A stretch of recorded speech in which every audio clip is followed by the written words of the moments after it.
আসসালামু আলাইকুম প্রিয় শিক্ষার্থীরা, কেমন আছো সবাই? আজকে আমি নবম দশম শ্রেণীর কেমিস্ট্রি থেকে কথা বলবো।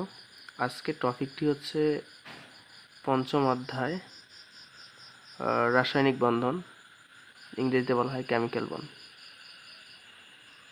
এই অধ্যায়ের ফার্স্ট টপিকটি হচ্ছে যোজ্যতা ইলেকট্রন, ইংরেজিতে বলা হয় ভ্যালেন্সি ইলেকট্রন।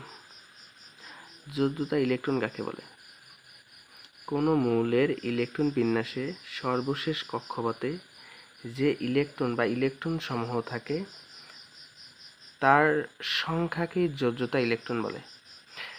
সহজ করে বলতে পারি যে কোনো মৌলের ইলেকট্রন বিন্যাসে সর্বশেষ কক্ষপথে যতটা ইলেকট্রন থাকে ততটা ইলেকট্রনই হচ্ছে যোজ্যতা ইলেকট্রন।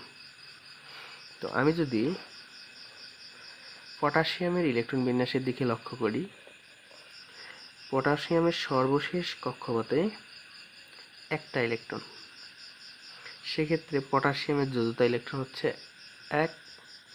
আবার আমি যদি অক্সিজেনের দিকে লক্ষ্য করি, অক্সিজেনের সর্বশেষ কক্ষপথে 6টা ইলেকট্রন, এক্ষেত্রে অক্সিজেনের যোজ্যতা ইলেকট্রন হচ্ছে 6।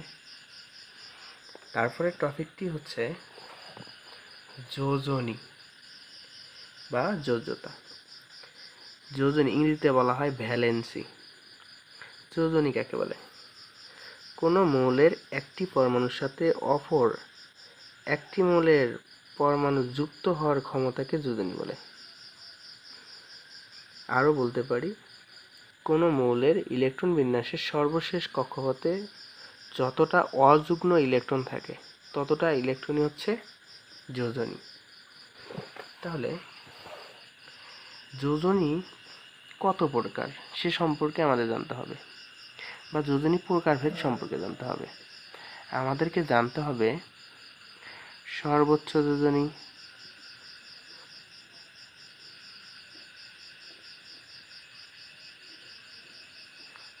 সর্বোচ্চ যোজনী,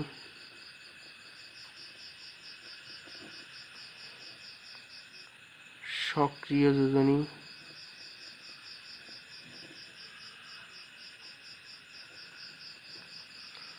সুপ্ত যোজনী,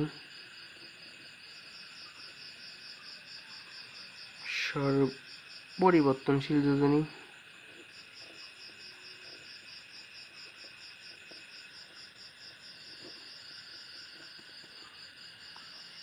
সর্বনিম্ন যোজনী।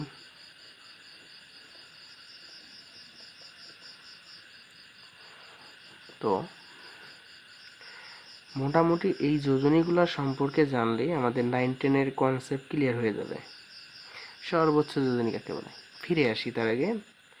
সালফারের যদি আমরা ইলেকট্রন বিন্যাস করি, এর সর্বশেষ কক্ষপথে কখনো 2টি অযুগ্ম ইলেকট্রন দেখায়, কখনো 4টি অযুগ্ম ইলেকট্রন দেখায়, আবার কখনো 6টি ইলেকট্রন অযুগ্ম দেখায়।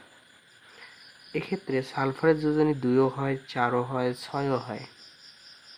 তাহলে এই যে একাধিক যোজনী দেখাইতেছে, আমি এই যোজনীটাকে পরিবর্তনশীল যোজনী বলতে পারি।